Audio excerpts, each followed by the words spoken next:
Hello students, how are you? Today I am going to discuss with you the story of lighting from your chapter number 15 class 8 science book. So let's start this topic.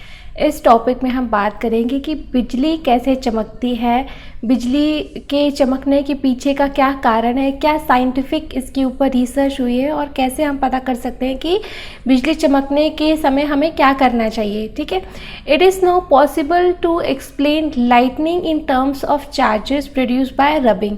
तो जैसे हमने अभी पहले के videos में discuss किया कि कोई भी चीज़ जब रगड़ खाती है आपस में तो उसके हर एक चीज़ के ऊपर कोई ना कोई चार्ज एक्यूमुलेट हो सकता है। ठीक है, और चार्जेस कितने तरीके के होते हैं? दो तरीके के, एक पॉजिटिव चार्ज और एक नेगेटिव चार्ज। ठीक है, तो कहीं ना कहीं जो बिजली चमकती है, ठीक है, उसमें चार्जेस बहुत बड़ा रोल प्ले करते हैं। ठीक है, जब दो अपोजिट चार्जेस आपस में टकराते हैं, रगड़ खाते हैं, तो एक स्पार्क जनरेट होता है। जैसे कि हमने देखा, डिस्कस किया था कि पोल्स के ऊपर जिन तारों में करंट फ्लो कर रहा होता है, अगर हवा की वजह से कभी वो तार आपस में चिपक जाते हैं तो हमें पोल के ऊपर भी स्पार्किंग दिखती है ना। तो वैसे ही जो बादल हैं आसमान में, ठीक है, उनके ऊपर जो है कुछ चार्जेस एक्यूमुलेट हो जाते हैं और ये चार्जेस जब आपस में बादल टकराते हैं तो ये चार्जेस भी आपस में कांटेक्ट में आ जाते हैं, जिसके की वजह से लाइटनिंग होती है। तो क्योंकि ये बहुत हाई अमाउंट में होते हैं, बहुत भारी अमाउंट में होते हैं, तो लाइटनिंग भी बहुत ज़्यादा होती है। ठीक है, तो हम वन बाय वन जो है इन सारी चीज़ों को डिस्कस करते हैं। ठीक है, you learn in class 7th that during the development of a thunderstorm the air currents move upward while the water droplets move downwards। आपने क्लास 7 में पढ़ा होगा कि थंडरस्टॉर्म मतलब कि जब बहुत ज़ोरों की बारिश और तूफान एक साथ आता है, जब बहुत तेज़ की आंधी और बारिश आती है तो उसको हम कहते हैं थंडरस्टॉर्म। तो थंडरस्टॉर्म में क्या होता है कि हवा का जो फ्लो होता है वो कहाँ पे होता है? वो ऊपर की तरफ होता है और बादल पानी लिए रहते हैं वो ड्रॉपलेट्स नीचे की तरफ आती हैं। ठीक है, वो पानी की जो बूंदें होती हैं वो आपस में जो इवेपोरेशन के थ्रू वाटर वेपर उड़ता है, लेकिन वो बूंदें आपस में क्लब होती जाती हैं। तो जब हवा का जो वज़न, जो पानी का वज़न है, जो हवा जब नहीं संभाल पाती तो पानी जो है नीचे की तरफ बढ़ता है ड्यू टू ग्रेविटी। तो वही पानी जो है ड्रॉपलेट्स के फॉर्म में, रेन के फॉर्म में बरसता है और एयर का प्रेशर ऊपर की तरफ जाता है। ठीक है, तो ये एक फिनोमिना है जो कि होता है, ठीक है, at the time of thunderstorm, कि पानी नीचे की तरफ बढ़ता है उसका मूवमेंट और हवा ऊपर की तरफ जाती है। ठीक है, these vigorous movement cause separation of charges. तो ये बहुत तेज़ी से होता है, विगरस मतलब बहुत तेज़ी से, और इन्हीं विगरस मूवमेंट की वजह से, जैसे कि हम दो चीज़ों को रगड़ खाते हैं तो उसी तरीके से ये चीज़ें भी आपस में जब मूवमेंट होता है, बादल इधर से उधर जाते हैं, हवा इधर से उधर जाती है, तो ये विगरस मूवमेंट की वजह से चार्ज का जो है जनरेशन होता है, चार्ज आ जाता है। ठीक है, so by a process not yet known completely understood the positive charges collect near the upper edge of the cloud. तो इसके पीछे की पूरी मैकेनिज्म अभी भी साइंटिस्ट को नहीं पता चल पाती है कि ऐसा क्यों होता है, बट ऐसा होता है। ठीक है, क्यों होता है ये नहीं पता, बट ऐसा ही होता है कि जो क्लाउड्स हैं उनके ऊपर, जो ज़मीन से थोड़ा ऊंचे होते हैं क्लाउड्स, उनके ऊपर पॉजिटिव चार्ज एक्यूमुलेट हो जाता है। ठीक है, और जो क्लाउड्स नीचे होते हैं उनके ऊपर एक नेगेटिव चार्ज एक्यूमुलेट हो जाता है during this vigorous movement of clouds due to air, thunderstorm के टाइम पे। ठीक है, तो जैसे आप फिगर में यहाँ पे देख सकते हैं कि जो ऊपर के क्लाउड्स हैं उनके ऊपर पॉजिटिव चार्ज एक्यूमुलेट हो गया है और जो नीचे के क्लाउड्स हैं उनके ऊपर नेगेटिव चार्ज एक्यूमुलेट हो गया है। ठीक है, तो इस तरीके की ये फिनोमिना होती है। There is accumulation of positive charges near the ground also. तो ग्राउंड की तरफ, जो ज़मीन की सतह है, वहाँ पे भी कुछ पॉजिटिव चार्जेस का एक्यूमुलेशन होता है। ठीक है, सो ऊपर की तरफ पॉजिटिव चार्ज, बीच में क्लाउड्स के ऊपर जो है वो नेगेटिव चार्ज, और नीचे जो बिल्कुल ज़मीन से सटे हुए चीज़ें हैं या क्लाउड्स हैं उनके ऊपर फिर से पॉजिटिव चार्ज। तो इस तरह के चार्जेस का डिस्ट्रीब्यूशन होता है at the time of thunderstorm. ठीक है, So when the magnitude of the accumulated charges become very large, the air which is normally a poor conductor of electricity is no longer able to resist their flow। तो हम क्या कहते हैं, electric current क्या होता है? जब charges एक किसी स्पीड से फ्लो करते हैं तो हम उसको इलेक्ट्रिक करंट कहते हैं। एयर जो कि एक बैड कंडक्टर ऑफ इलेक्ट्रिसिटी है, बट क्योंकि इतने सारे बादल इकट्ठे हो जाते हैं eight the time of thunderstorm, बहुत सारे बादल इकट्ठे हो जाते हैं तो उनके ऊपर चार्जेस भी बहुत सारे होते हैं, तो बहुत ज़्यादा अमाउंट में चार्जेस एक्यूमुलेट हो जाता है। तो न चाहते हुए भी, जबकि air bad conductor of electricity है, तो भी क्योंकि एयर में इतने सारे बादल होते हैं और इतने सारे उनके ऊपर चार्ज होता है, तो जो एयर है उसके अंदर ही बादल जो है वो ट्रेवल कर रहे होते हैं उसके थ्रू ही, तो वो चार्जेस भी उसके थ्रू ट्रेवल करते हैं। तो एक तरीके से air good conductor of electricity की तरह बिहेव करने लगती है और इलेक्ट्रिसिटी जो है, चार्जेस जो होते हैं वो फ्लो करने लगते हैं एयर के थ्रू। ठीक है, बादल में चार्जेस होते हैं, बादल जो है एयर में होते हैं और एयर के थ्रू जो है चार्जेस फ्लो करने लगते हैं, तो एक तरीके से वो इलेक्ट्रिसिटी फ्लो करने के जैसा ही सिचुएशन हो जाती है। ठीक है, so negative and positive charges meet producing streaks of bright light and sound. तो इस मूवमेंट की वजह से नेगेटिव और पॉजिटिव जो बादल हैं वो आपस में टकराते हैं और हमें ज़ोर की लाइटनिंग सुनाई देती है और उसका आवाज़ भी आता है। बादल गरजने की आवाज़ सुनी होगी, बिजली चमकने की आवाज़ सुनी होगी। तो ये होता है जब पॉजिटिव चार्ज वाले बादल नेगेटिव चार्ज वाले बादलों से टकराते हैं, तो इस तरह की स्पार्किंग होती है जिसको कि हम कहते हैं बिजली चमकी। आपको याद होगा जैसे पोल्स पे दो तार जब आपस में टकराते हैं तो वहाँ पे भी स्पार्किंग होती है। सेम सिचुएशन यहाँ भी हो रही है कि दो चार्ज्ड बादल जब आपस में टकराते हैं तो स्पार्किंग होती है, लेकिन क्योंकि ये बहुत high amount of charge carry करते हैं बादल, तो ये स्पार्किंग काफ़ी बड़े लेवल की होती है और कई बार तो हमें बहुत बड़ी गूंज सुनाई देती है बिजली चमकने की और आवाज़ भी बहुत ज़्यादा तेज़ होती है। तो ये जो बिजली चमकने की मैग्नीट्यूड है ये डिपेंड करता है कि कितना बड़ा बादल कितने सारे चार्जेस को कैरी करके जो है वो टकरा रहे हैं आपस में। अगर ज़्यादा चार्जेस टकराएंगे तो ज़्यादा बिजली चमकेगी और ज़्यादा ही आवाज़ आएगी। कम मैग्नीट्यूड में कम चार्जेस वाले बादल टकराते हैं, तो इस तरीके से ये एक दूसरे के ऊपर इंटर रिलेटेड है। We see streaks of lightning, the process is called an electric discharge. तो इस प्रोसेस को कहते हैं इलेक्ट्रिक डिस्चार्ज। बिजली चमकने की प्रोसेस को कहते हैं इलेक्ट्रिक डिस्चार्ज या लाइटनिंग भी कहते हैं। आप ये फिगर देख सकते हैं, यहाँ पे पॉजिटिव और नेगेटिव बादल जो है आपस में टकरा रहे हैं, तो एक बिजली की चमक निकल रही है, बिजली, ठीक है, इलेक्ट्रिक स्पार्क निकल रहा है जिसको कि हम लाइटनिंग कहते हैं। The process of electric discharge can occur between two or more clouds और between clouds and the earth।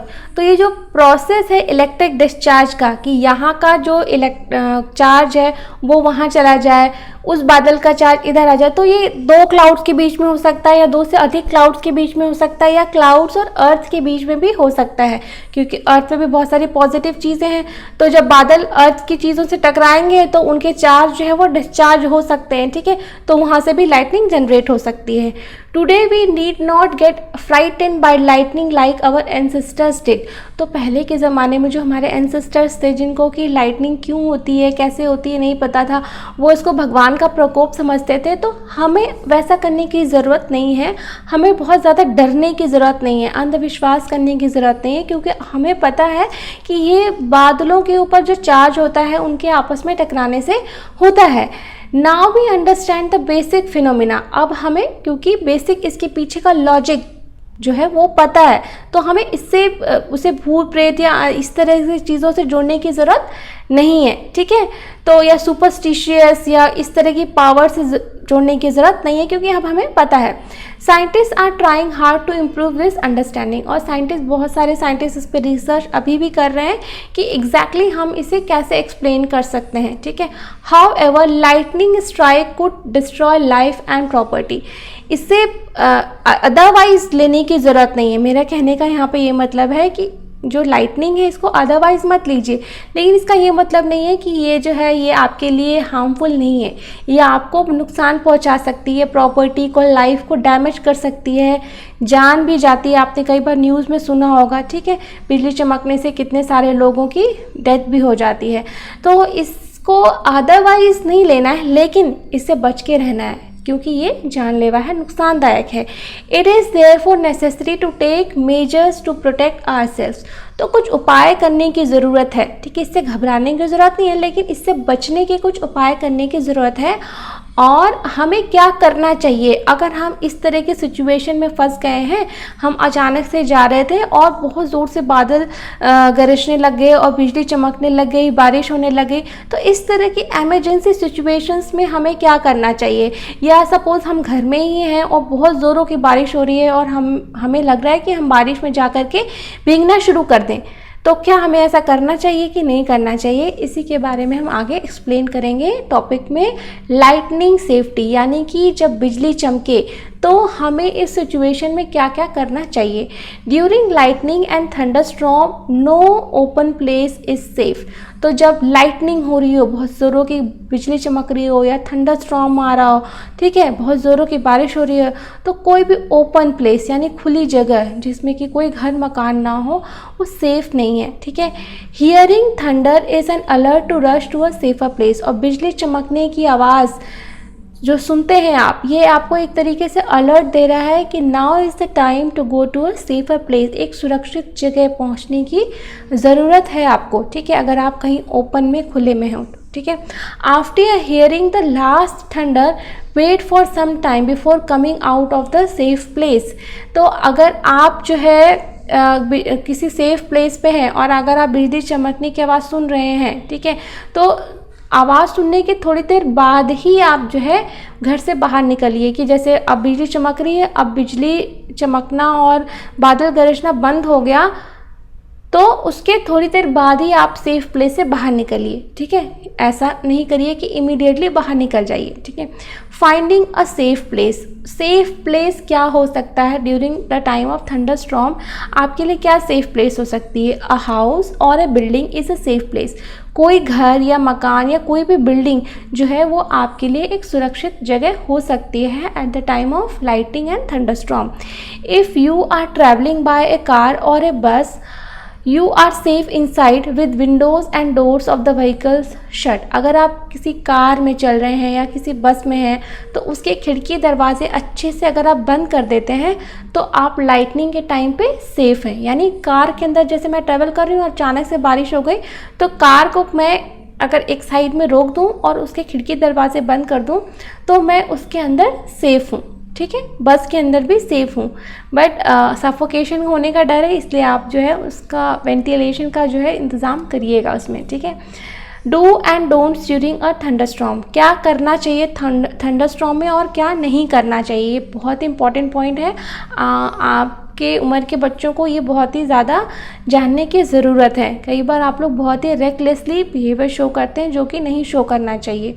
ठीक है, आउटसाइड में मतलब बाहर के समय में, जैसे आप बाहर हैं और बारिश हो गई, थंडरस्टॉर्म आ गया, बिजली चमक रही है, तो आपको क्या करना चाहिए। Open vehicles like motorbikes, tractors, construction machinery, open cars are not safe. Open vehicle जैसे कि मोटरसाइकिल है, स्कूटर है, ट्रैक्टर है, या जैसे कि JCB मशीन्स हैं, तो ये सारे व्हीकल सेफ़ नहीं है। इनके ऊपर बिजली गिर सकती है। ठीक है, आपको नुकसान पहुंच सकता है, इसलिए ये सारे व्हीकल सेफ़ नहीं हैं। ओपन फील्ड्स, खुली मैदान जैसे प्ले ग्राउंड है, उसमें अगर बिजली चमक रही है, खूब बारिश हो रही है और ओपन फील्ड में आप जा रहे हो तो वहाँ बिजली गिरने का बहुत खतरा है। ठीक है, टॉल ट्रीज, बड़े बड़े ऊंचे, जैसे बारिश हो रही है तो बारिश बहुत तेज़ हो रही है तो उससे बचने के लिए किसी पेड़ के नीचे खड़े हो गए, नहीं, ये बहुत ही गलत प्रैक्टिस है। उसके ऊपर बिजली गिर सकती, कभी पेड़ के नीचे नहीं खड़ा होना चाहिए। शेल्टर्स इन पार्क में आप कई बार शेल्टर देखते हो ना, वो भी ओपन ही होते हैं। ठीक है, वो भी खतरनाक है। Elevated places do not protect us from lightning strokes. तो जैसे किसी ऊंचे टीले पे खड़े हो गए तो ये हमें लाइटनिंग से नहीं बचाती है। ठीक है, हमारे ऊपर अभी भी खतरा है कि बिजली गिर सकती है। ठीक है, carrying an umbrella is not at all good idea during thunderstorm. और अगर आप अम्ब्रेला लेके चल रहे हो, को बारिश हो रही है, बिजली चमक रही है, तो ये भी सेफ़ नहीं है। ठीक है, if in a forest take shelter under shorter trees. अगर आप किसी जंगल में फंस गए हो, घने जंगल में जा रहे हो, अचानक से बारिश हो गई, तो अगर आपको जंगल ही है, अब चारों तरफ तो पेड़ ही पेड़ हैं, तो अगर आपको शरण लेनी भी है, शेल्टर लेना भी है, तो आप किसी छोटे पेड़ के नीचे लीजिए, क्योंकि जितना ऊंचा पेड़ रहेगा, बिजली अगर गिरेगी तो सबसे पहले ऊंचे पेड़ों पे गिरेगी, ठीक है। तो अगर ऊंचे पेड़ के नीचे खड़े होंगे तो आपके ऊपर आपको भी करंट लग सकता है, शॉक लग सकता है, इसलिए छोटे पेड़ों के नीचे लीजिए, ठीक है। If no shelter is available and you are in an open field, stay far away from all trees. अगर आप बिल्कुल ही खुले मैदान में, खुली जगह पे, कोई भी शेल्टर है ही नहीं, तो आप क्या करें कि आप सबसे पहले अपने आप को सारे पेड़ों से दूर रखें, क्योंकि सबसे पहले बिजली पेड़ों पे ही गिरती है, क्योंकि वो थोड़ी ग्राउंड से ऊंचे होते हैं। तो जैसे बिजली ट्रक, जैसे यहाँ पे पेड़, जैसे ये ग्राउंड है और ये पेड़ है, ठीक है, ये ग्राउंड है और ये पेड़ है और बिजली गिर रही है, तो सबसे पहले पेड़ से टकराएगी ना। तो इसलिए अगर कोई पेड़ है तो उसके नीचे आप बिल्कुल नहीं खड़े होइए, ठीक है। अगर आप ओपन फील्ड में है तो stay away from poles and other, जो खंबे हैं, बिजली के खंबे हैं, वहाँ से भी दूर रहिए आप, ठीक है। Away from poles and metal objects, do not lie on the ground. और ग्राउंड के ऊपर लेटोगे तो आप अपना सरफेस एरिया बढ़ा लोगे। जैसे ये ग्राउंड है, आप इसके ऊपर ऐसे लेट गए तो आपका सरफेस एरिया इतना ज़्यादा हो गया, तो बिजली यहाँ भी गिर सकती है, यहाँ भी गिर सकती है, मतलब प्रोबेबिलिटी की बात कर रहे हैं हम, ठीक है। तो ऐसा होगा, ऐसा ज़रूरी नहीं है, लेकिन फिर भी एक प्रोबेबिलिटी है। तो do not lie on the ground, instead square low on the ground, मतलब अपने आप को इस तरीके से, जैसे आप फिगर में देख सकते हो ना, अपने आप को बिल्कुल छोटा कर लो ताकि आपका सरफेस एरिया बिल्कुल कम हो जाए, ताकि आप बिजली गिरने के जो चांस है उसको कम कर सको। जितना ज़्यादा सरफेस एरिया होगा उतना चांसेस होगा बिजली गिरने का आप पे। अगर आप अपने सरफेस एरिया को, ये भी सेफ नहीं है 100%, but it is more safer than the other options, ठीक है। तो अगर आप अपनी सरफेस एरिया को इस तरह से स्क्वाट करके अपने घुटनों और हाथ को मोड़ के बैठ जाओगे तो it is much safer than the other options in an open field, ठीक है। So this position will make you the smallest target to be struck, क्योंकि आपका साइज और सरफेस एरिया कम हो जाएगी, इस वजह से आपके बचने के चांसेस बढ़ जाएंगे, ठीक है। और अगर आप घर के अंदर हैं और बिजली चमक रही है, खूब बारिश हो रही है, तो आपको क्या करना चाहिए। Lightning can strike telephone cords, electrical wires and metal pipes. Do you remember lightning is an electrical discharge. तो जब आप घर के अंदर हैं तो जो टेलीफोन, लैंडलाइन कनेक्शंस होते हैं, उनके अंदर भी बिजली आ सकती है, ठीक है। कहीं और गिरा होगा और बिजली, क्योंकि गुड कंडक्टर ऑफ इलेक्ट्रिसिटी है वो वायर्स, तो उसके अंदर बिजली आ सकती है। मेटल पाइप्स, जो पानी के नलके हैं, अगर उसका मेटल पाइपिंग है अंदर, तो बिजली कहीं से भी उसके अंदर आ सकती है, ठीक है। और क्योंकि आपको पता है मेटल जो है वो गुड कंडक्टर ऑफ इलेक्ट्रिसिटी है, और ये जो लाइटनिंग है वो क्या है, वो इलेक्ट्रिकल डिस्चार्ज है, तो आपको झटका लग सकता है या जोर का करंट भी लग सकता है, क्योंकि लाइटनिंग में हाई अमाउंट ऑफ चार्ज आता है, ठीक है। During a thunder storm contact with these should be avoided. तो जब बारिश हो रही हो, बिजली चमक रही हो, तो हमको जो है टेलीफोन नहीं उठाना चाहिए, हमको जो है पानी के नल के नहीं छूने चाहिए, अवॉइड करना चाहिए, ठीक है। It is safer to use mobile phones and cordless phones. However, it is not wise to call up a person who is receiving your phone through a wired phone. तो ये एडवाइस नहीं है कि आप लैंडलाइन फ़ोन को use करें eight the time of thunderstorm, ठीक है। सामने वाले को करंट लग सकता है, ठीक है। Bathing should be avoided during thunderstorm to avoid contact with running water. तो जब बहुत बिजली चमक रही हो, बारिश हो रही हो, तो उस समय अपने बाथरूम में नहाना भी अवॉइड करना चाहिए, क्योंकि जब आप रनिंग वाटर में हो तो अगर कहीं बिजली गिरी हो पाइपिंग के थ्रू, उसमें करंट आ सकता है, और वाटर भी गुड कंडक्टर ऑफ इलेक्ट्रिसिटी है, तो उसमें भी करंट आ सकता है, इसलिए नहाना भी अवॉइड करना चाहिए, ठीक है। Electrical appliances like computers, TV etcetera should be unplug. तो जब बहुत ज़ोर से बारिश हो रही हो तो अपने जो प्लग्स हैं, ठीक है, टीवी, फ्रिज, इन सब के, एसी के, इनके प्लग्स को सॉकेट से निकाल के बाहर कर देना चाहिए। आपने स्विच ऑफ किया है लेकिन फिर भी उसमें भी डिस्चार्ज आ सकता है और आपका टीवी या कोई भी अप्लाइंसेस जल सकता है, ख़राब हो सकता है। तो better to unplug the from the socket, ठीक है। Electrical lights can remain on, they do not cause any harm. तो जो लाइट है, बल्ब्स हैं, उसमें ज़्यादा नुकसान नहीं होगा, क्योंकि अगर वो फ्यूज़ भी हो जाता है तो बहुत ज़्यादा कॉस्टली नहीं है, ठीक है, उतना ज़्यादा उसमें नुकसान नहीं होता है। और लाइटनिंग कंडक्टर्स के बारे में हम पढ़ेंगे अब कि लाइटनिंग कंडक्टर्स का क्या रोल होता है। Lightning conductor is a device use to protect buildings from the effect of lightning. Lightning conductor device होते हैं जो कि बड़ी बड़ी बिल्डिंग्स, जैसे मल्टी स्टोरी बिल्डिंग बनती है तो उनके ऊपर भी बिजली गिर सकती है, तो उन बिल्डिंग्स को लाइटनिंग के इफेक्ट से बचाने के लिए ये एक डिवाइस है जो कि बिजली गिरे अगर बिल्डिंग पे तो पूरी बिल्डिंग में करंट ना फैले, इस वजह से ये एक डिवाइस बनाया जाता है। इसमें क्या होता है, अ metallic rod taller than the building is installed in the walls of the building during its construction। तो जब बिल्डिंग बन रही होती है, कंस्ट्रक्शन हो रहा होता है, तो एक मेटालिक रॉड जो है बिल्डिंग के अंदर लगाई जाती है जो कि बिल्डिंग से थोड़ी ऊंची हो। हर बिल्डिंग के ऊपर एक ऊंची सी रॉड आपने देखी होगी, मेटालिक रॉड, ठीक है। तो अगर बिजली गिरती है तो उस मेटालिक रॉड से होते हुए वो सीधे उसकी अर्थिंग होती है अर्थ में, तो जो भी चार्ज है वो अर्थ में चला जाए, इस वजह से ऐसा किया जाता है। One end of the rod is kept out in the air and the other is buried deep in the ground, ठीक है। The rod provide easy route for the transfer of electric charge to the ground. The metal columns used during construction, electrical wires and water pipes in the buildings also protect as to an extent, but do not touch them during the thunderstorm। तो जो ये electrical wires, जो piping होती है water की, इसमें भी earthing दी जाती है, लेकिन ये एडवाइस किया जाता है कि थंडर स्टॉर्म के समय में इन सब चीज़ों को नहीं छूना चाहिए कि कई बार बाई चांस उसके ऊपर इलेक्ट्रिक डिस्चार्ज आ जाए, तो क्योंकि वो बहुत ज़्यादा अमाउंट में होता है तो आपको करंट लग सकता है, ठीक है। इस वजह से इनको एडवाइस मत करिए। तो ऐसा, जैसे ये है लाइटनिंग कंडक्टर, ये बिल्डिंग्स के ऊपर लगा रहता है इस तरीके से, और इसका एक एंड ऊपर रहता है और दूसरा एंड जो है वो अर्थ में रहता है, कि अगर कोई बिजली गिरी बाई चांस बिल्डिंग के ऊपर तो इस कंडक्टर के थ्रू वो सीधे अर्थ में चला जाए, घर के अंदर ना फैले, ठीक है। तो इस तरीके से ये डिस्चार्ज का जो है काम करता है, ठीक है। तो होप करती हूँ कि आपको ये टॉपिक अच्छे से समझ में आया होगा। And still if you have any doubts then you can write in the comment section, I will surely reply. Thank you.